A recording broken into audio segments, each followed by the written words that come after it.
Kedua, di mana aku berada, di situ pun pelayanku akan berada. Nomor 3, barang siapa melayani aku, ia akan dihormati Bapa. Saya mau ajak ngelihat bagian terakhir saja. Jawab pertanyaan saya.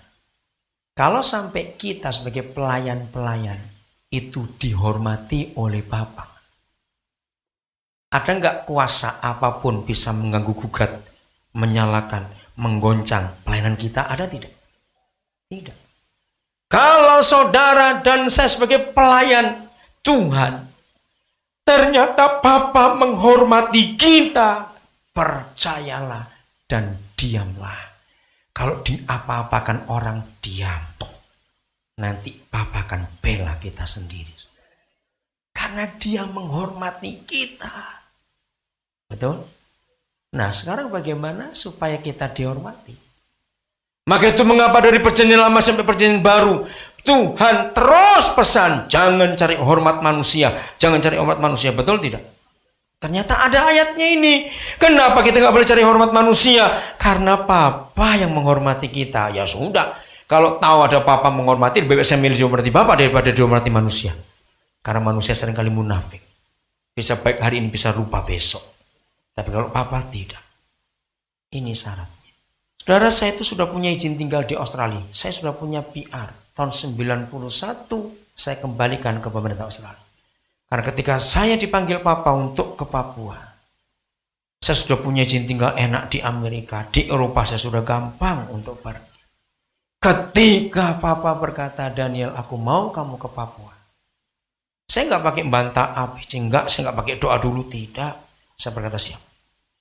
Sebab konsep ini yang saya pakai. Pelayan yang sejati adalah selalu mengikuti Tuhan yang dia layani. Yaitu Yesus, kemana saja tidak milih. Dan waktu saya sudah di Papua, lalu saya disuruh menikah oleh Tuhan, maka syarat yang saya beri pada istri saya satu saja. Kamu siap ke Papua enggak? Dia orang Indonesia, orang Cirebon, tapi sudah lama, 20 tahun lebih di Kanada, karena seluruh keluarganya di Kanada. Jadi dia itu enggak punya siapa-siapa di Indonesia. Saya beri waktu dia 3 bulan untuk berdoa.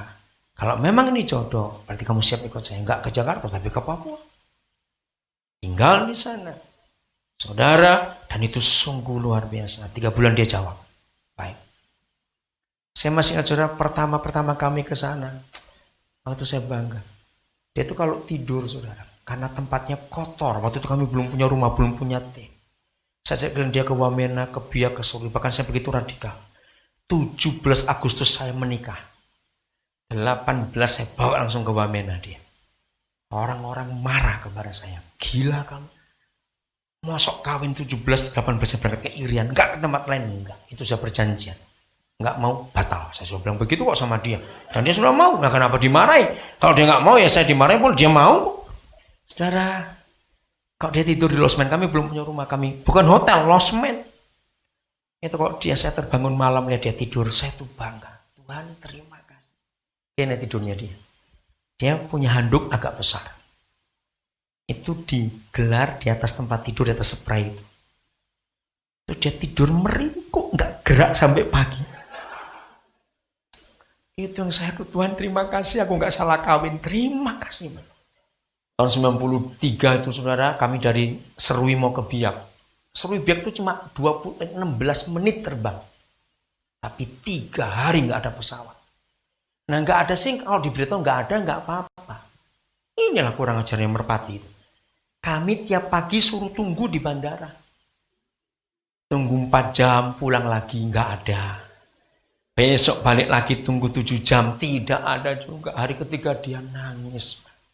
Nah, dia nangis, saya bingung, terus mau bagaimana ini? Saya bisa kayak habis, dia capek juga. Dari losmen, kembali ke bandara, balik lagi. Tanpa kepastian. Tapi dia nggak ngomel, saudara. Harus saya bersyukur pada Tuhan. Punya istri yang sehebat itu. Maka yang belum kawin, jangan salah kawin. Orang salah kawin itu seperti ngemut silet. Ini nggak enak sekali. Aduh, silet kok dimut, menderita sekali itu.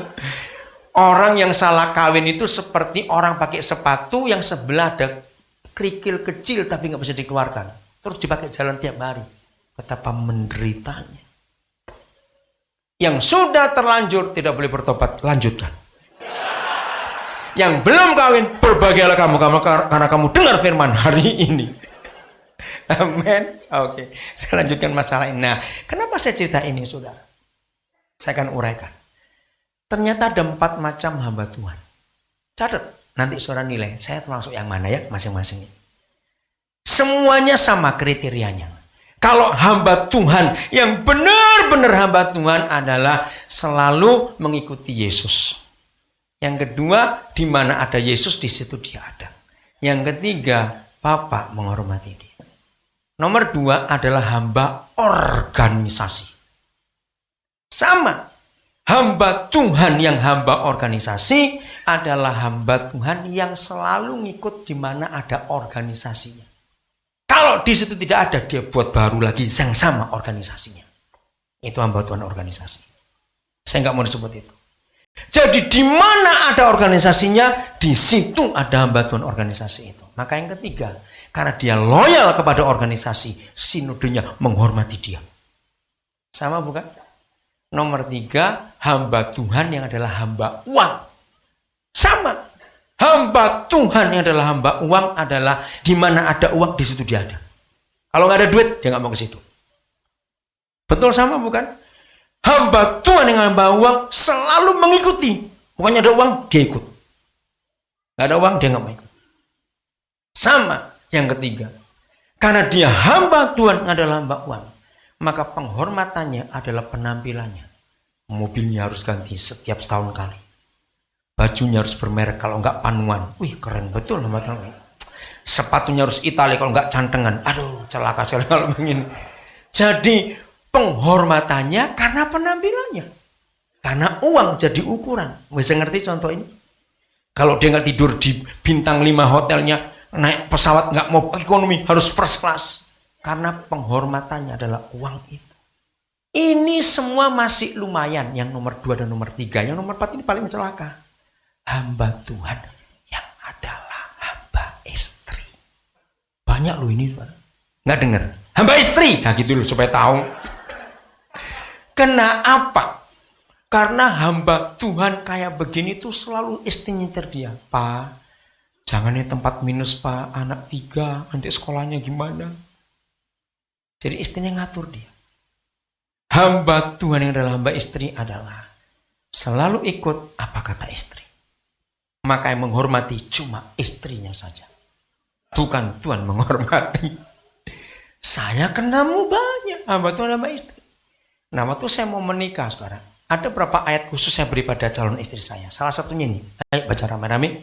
Kejadian 3 ayat 17. Istri saya kaget baca ayat itu.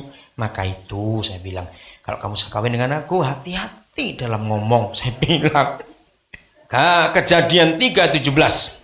Jadi kita sudah sampai kepada sosok pelayan yang sejati. Seorang pelayan yang sejati. Yaitu pelayan yang ngikut Yesus. Bukan ngikut istri, bukan ngikut organisasi, bukan ngikut uang, ngikut Yesus. Lalu firman-Nya kepada manusia itu. Karena engkau mendengarkan firman istrimu. Boleh saya ganti firman tuh? Sama aja kok ya. Loh, betul firman ini saudara. Dan memakan dari buah pohon yang telah kuperintahkan kepadamu. Jangan makan daripadanya. Ini ngeri. Maka terkutuklah tanah karena engkau.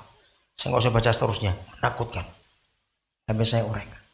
Kalau saya ketemu suami pengusaha, modalnya besar, pengalamannya bagus, tapi kok usahanya gagal terus, seperti kena kutuk. Maka kita nggak perlu doakan suaminya, doakan istrinya dulu. Mungkin dia mendengar firman istrinya. Jadi begitu istri berfirman dan suami mengikuti, maka semua lokasi tanah di mana suami itu berpijak jadi terkutuk tanah. Termasuk pendeta-pendeta, pelayan-pelayan yang gak maju-maju pelayanannya, seperti gali besi, saudara, gak bisa hancur tanah itu. Saya akan selidiki istrinya seperti apa. Ngeri loh. Maka itu gobloknya Adam dan gobloknya Abraham pada zaman itu.